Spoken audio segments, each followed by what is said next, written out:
So I'm standing here by a memorial to the man who has single-handedly brought this pilgrimage back to life. Let me explain. The Camino de Santiago pilgrimage is an ancient one. It started in the 9th century and was in its heyday from the 11th to the early 14th century, with thousands of pilgrims making the journey every year, terminating at Santiago de Compostela in Spain. But after the early 14th century, we see a decline in pilgrimage. And by the time we get into the 20th century, it was basically dead.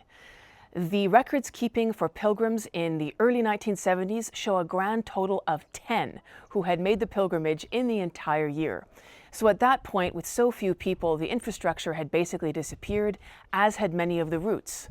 Until this guy, Father Elias Velina Sampedro. He was a priest and also a scholar. He began with doing his doctoral thesis on the pilgrimage in 1961, and then by the 70s, he's responsible for bringing it back to the point where he involves the Pope, and he's even begging for yellow road paint from the Department of Roads to go around and paint yellow arrows to show pilgrims the route.